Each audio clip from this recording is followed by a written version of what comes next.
I've got that. Thank you so much. And Martin, yours is working fine? Yes.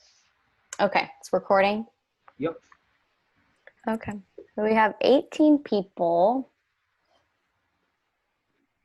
So I just go ahead and start. Yeah, I probably would. I think we're good. Admitting all.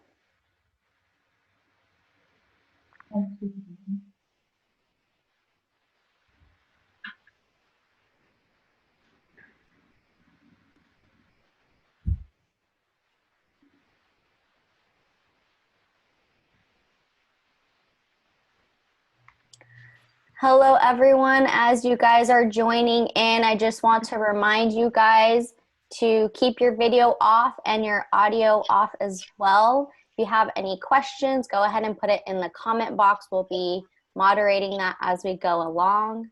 Welcome, welcome to the Hyperhidrosis Conference. Before we get started, I want to introduce the moderators here. I'm Kristen Hernandez with How to Hyperhidrosis. Maria. Hi, everyone. My name is Maria Thomas. I'm the creator of the blog My Life is a Puddle, and I'm here to help people feel better about the skin they're in. Hello, everyone. My name is Martin Kimamo. I'm the founder of Hyperhidrosis Awareness Kenya, and I'm also a creative. Alrighty, so session one, we're gonna have Alenka and Martin. We're gonna go ahead and turn our videos off so they can have the floor. So let's get started. Again, go ahead and share your comments in the chat and we'll go ahead and take a look at that. Okay, guys? Let's go. All right. So our today's topic, we're going to focus on the international awareness and also look at the difference between the two, international awareness and African awareness. And today my guest is Alenka, all the way from Slovenia. So Alenka, how would you describe hyperhidrosis awareness in Slovenia? Hello, Martin. Thank you for the invite and for the opportunity to present the situation of hyperhidrosis in Slovenia. Let's go on my presentation. So, the difference between the African awareness on my end, if I focus more on Kenya, we have numerous challenges that we face. Up until 2018, there was no hyperhidrosis awareness in Kenya. No one was talking about it. And even those who are talking about it, they were mostly in the background. It wasn't taken seriously. It hasn't been prioritized as much.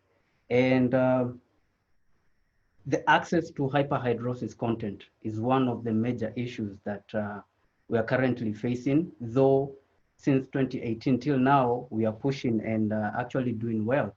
So give us a description of how it all started in Slovenia, the hyperhidrosis awareness. Okay. I will focus on the following topics. The beginnings of raising awareness about hyperhidrosis in Slovenia, hyperhidrosis awareness progress in Slovenia, and methods used for treatment options. Where is Slovenia? Slovenia is a country located in Central Europe. It is bordered by Italy, Austria, Hungary, and Croatia. Slovenia has a population of 2 million. The beginnings of raising awareness about hyperhidrosis in Slovenia. Hyperhidrosis awareness began in 2015 with the establishment of the Facebook page of Hyperhidrosis Slovenia. It was founded by Tina Lazar and Lena, both from the Philippines and now living in Slovenia. With little to no response, the site was renamed Hyperhidrosis EU. which operates under the auspices of the Spiricon Association. The initial idea was to meet people living with hyperhidrosis and offer support. I'm happy that things are starting to connect more globally. This year, Tina published the Hyperhidrosis Diary with authors' pictures and thoughts in English. Because of my problem with hyperhidrosis, I was more active in finding solutions and people suffering from hyperhidrosis during puberty. However, my condition has now started to improve, and I have been featured in the articles that Tina regularly publishes on the Facebook page of Hyperhidrosis EU, as well as you, Martin Kimamo, and the rest of Advocacy. This is how the Instagram profile was created. Instagram profile, Hyperhidrosis Slovenia. This is my profile where I share my views as well as my life as this public. Situation and awareness of hyperhidrosis in Slovenia. Accurate statistical data on the number of patients with hyperhidrosis are not available in Slovenia. The response of the members of the Facebook group Hyperhidrosis EU is also very poor. In 3 years, the founding group received 10 completed surveys aimed at people with hyperhidrosis. The state of people's awareness of hyperhidrosis is very poor. Very few people are familiar with the term hyperhidrosis. The term active sweating was more similar. Many are not even aware that they have hyperhidrosis and take active sweating as something quite common. It mainly happens with the secondary type of hyperhidrosis. Treatment methods used to obtain information on how to treat hyperhidrosis and the number of patients. I used a mail questionnaire to which about 30% of the surveyed dermatological and aesthetic centers answered. The following treatment methods are used in Slovenia. Miradry for armpit treatment, and will some be able for the chest and back area. On average, 150 people per year come for treatment. Botox is a method often used for treatment. Few people opt for this method because it hurts a lot. However, the effects are not long-term. The price of the treatment is between 300 to 600 euros, depending on the area. Iontophoresis, 50 euros, examinations, and 15 euros each treatment. Often dermatologists advise the use of antiperspirants. Therapy using preparation with the addition of aluminum chloride hydride. Customers buy themselves at the pharmacy in the form of a solution. It is applied daily for 14 days, then once a week, and then occasionally. The price of the treatment is approximately 100 euros. Sympathectomy is performed performed more on research, but only in private clinics. Dermatologists occasionally prescribe parasympathetics obtained abroad in case of expected stressful situations. They temporarily inhibit the part of the autonomic nervous system that regulates the function of sweat glands. However, impulses are translated to terms which reduces sweating. The works 8 hours. According to the answers, an average of 260 people visit a dermatologist a year or use treatment methods. That would be all from my side. I would just like to conclude with the following thought. Look deep into nature, and then you will understand everything better. By Albert Einstein. Raise awareness of hyperhidrosis. Awesome. That's a wonderful breakdown, and you've really taken a lot of time to put it all together.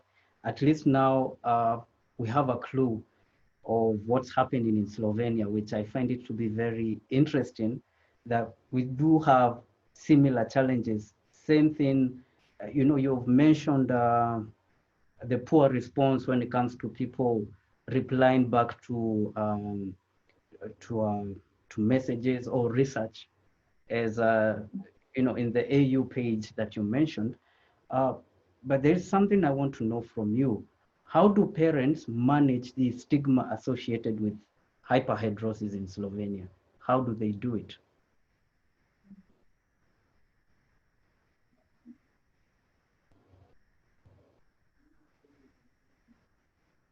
Please repeat. Well, I'm asking now, how do parents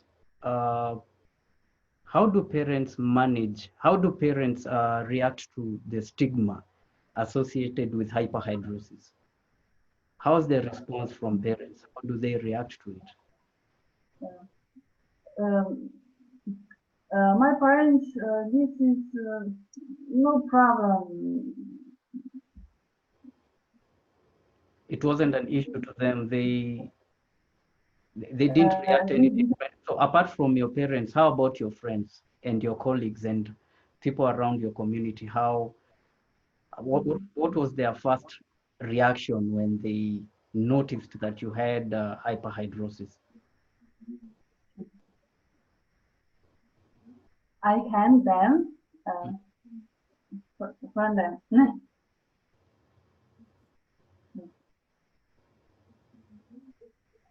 I didn't know what it was a problem.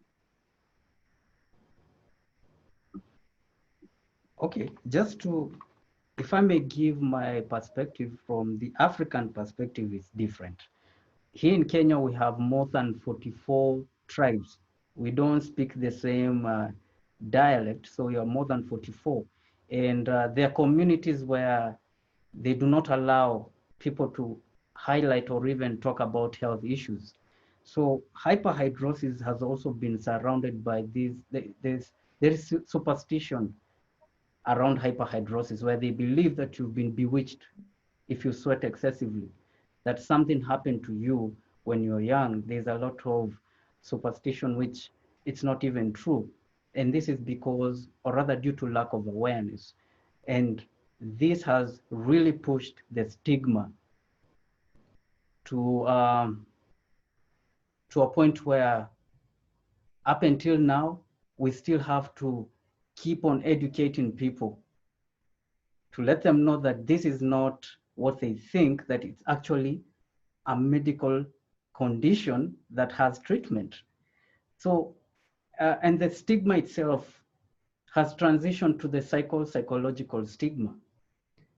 When you are in a society or in a community where you're not allowed to speak out about a health condition, it becomes an issue because you're surrounded by people who don't understand you and you don't know who to go to. Here in Kenya, up until 2018, before Hyperhidrosis Awareness Kenya, hyperhidrosis wasn't talked about. Even the articles that were being written about hyperhidrosis, they didn't have a flow. They didn't make any sense. And the time span between one article to the next, it took years. But with the inception of Hyperhidrosis Initiative, because that's how we started, we slowly started creating a paradigm shift towards hyperhidrosis. And the initial stages, they were tough because people didn't want to open up, people didn't want to talk. I found myself being the mouthpiece by myself. But with TV interviews from wonderful reporters who actually took their time and they sat down with me just to understand hyperhidrosis, that gave us a push. Fast forward in 2020, Hyperhidrosis Awareness Kenya is providing treatments, topical treatments, which were not available. The only topical treatment that was available in Kenya was Dricla. So people didn't have options. Apart from Dricla, there were no other topical treatment options which people can experience or use. In 2019, we were able to provide those options, and the reviews that we've been receiving from people, they've been very encouraging, which it's a push. It gives us that push to even do more. There are treatments which are not available in Kenya. The only available treatments in Kenya will include Botox injection, antiophoresis, machine treatment, oral medication. This is when you consult a dermatologist. Sorry. Those are like the available treatments we have. We have treatments which are not available in Kenya. This will include Miradry and other forms of treatments which can only be found internationally. There are some treatments that you've mentioned, and I even saw you some time back you had shared it as a post, and those treatments are not here. And this is where now we are trying to collaborate with other advocates because it's a learning process for us. I get to learn about hyperhidrosis in Slovenia and in other parts of the world. And when you combine all those information, those are very resourceful information, which if you apply into your advocacy, you're able to push hyperhidrosis awareness to the next level. So I actually appreciate what you're doing in Slovenia. Thank you very much, Alenka. And may you keep on pushing, do not stop, and document your advocacy. And this is my advice to all the advocates out there. Document your advocacy, shoot those videos, have your presentation, have everything set, and always verify the information you give out there because the people that you represent, they depend on you. If you lead them, if you give them the wrong information, then it's you who's leading them astray. So always verify. We have tons of content out there, websites. Of course, it's a mix. There are those which are credible and there are those which are not. But with sources such as International Hyperhidrosis Society, healthline.com, and many others, you can always verify, is the information that I am receiving, is it accurate? And if it's not accurate, then you have a source that can verify what you have. So thank you very much, Alenka. And to the rest of the guests and my fellow moderators, I appreciate this conference. This is one of a kind. This is our very first, and I get to meet amazing people. And kudos to the Hyperhidrosis family. How do you say thank you in Slovenia? Thank you. Bye. Over to you. Over to you. Thank you very much. And situationship, genesis, now, and infinity. Okay. Bye.